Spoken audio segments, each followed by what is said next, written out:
Like you must have a business card. Well, yes, I do. Thank you. You do? At 13, you have your own business card. Okay, that's a nice start. I'll get in touch with you later. Sure. What do you do? Oh, well, mainly, I like to call myself a software and cognitive developer because I love developing with cognitive computing and artificial intelligence. I am an algorithmist. I love working with, designing, and implementing algorithms. I'm a keynote and TEDx speaker. I'm an author. I've written a book, and I'm working on another one about IBM Watson. And, of course, I'm also an IBM champion for cloud and honorary IBM cloud advisor. Where did Hang I on go a second. wrong? Someone just get me a flannel card down. Do you go to school? Well, I'm currently homeschooled in grade 8, going to grade 9 now. Wow. Okay, so you're bright. Artificial intelligence, it's taking over the world. Is that fair to say? Well, you see, that's actually one thing that I believe a lot of people have, the sort of misconception that artificial intelligence is this technology that was made to replace humans at really everything we do, whether it be, our jobs or whatever we do at home every day. But really what I believe is that artificial intelligence was developed and is continuing to be developed for the sole purpose of really augmenting our life and amplifying our skills or capabilities and what we can do every day. But what about when the computers actually learn that they're better than us? Well, you see, that's sort of called a singularity of artificial intelligence, at which point artificial intelligence has surpassed human intelligence to the point that we cannot control it.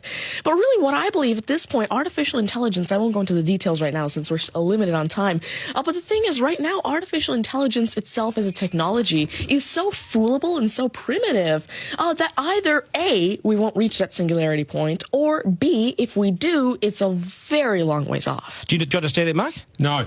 I couldn't. I wanted to take notes for the exam at the end of it. You lost them in the first sentence. Could I perhaps offer you a golf ball? There you go. Thank you very much. You do this YouTube channel, which you teach people. What is that all about, and who is your target audience? Yeah, sure. Now, I actually have a YouTube channel called Tanmay Teaches that I've been running for around 6 years now, and it has over 144 videos and now 22,000 subscribers.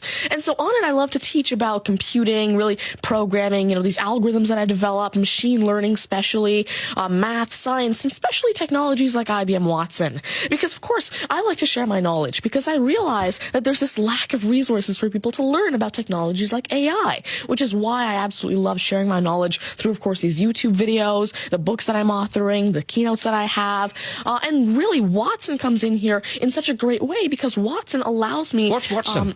Sure. Well, Mark thinks he's a golfer, but what is Watson? Now, IBM Watson is essentially a cognitive system that allows developers to incorporate cognitive and machine learning into their applications without having to code in the actual intelligence. And what this means is that, of course, right now, really one of the main reasons developers aren't incorporating more machine learning into their apps is because it's so hard to do. It's really difficult to incorporate intelligence because... Has the I'm going to take this somewhere else, this interview. Has the Homeschooling Association of the World got hold of you as the front person?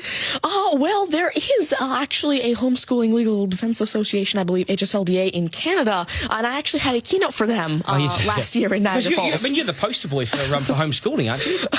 Well, I did have a keynote for them, and I talked a lot about the advantages of homeschooling and why it's great for kids who want to go into different and really targeted subjects. Okay, I want to get right down to business now. When did you realise you were bright and smarter than most? Well, I originally started coding when I was 5 with simple languages like Fox Pro and Batch. But eventually, at 9 years old, I had my very first iOS app accepted into the Apple App Store called T-Tables. But did your mum and dad do something to you between 0 and 5 that plugged you into the wall? What did they do to you at 5? At 5, you were Are you smarter than your mum and dad, by the way? Well, I have. My dad used to work as a computer programmer, but he used to work with simple regular programming languages like Fox Pro, Batch, a little bit of C, etc. But you see, now I'm really interested in artificial intelligence and how it can actually be implemented on all these different platforms. You'd be a nightmare to teach. You'd be an absolute nightmare to teach, wouldn't you? Because you'll be smarter than the lecturers. I never even want to get in an argument with you, ever.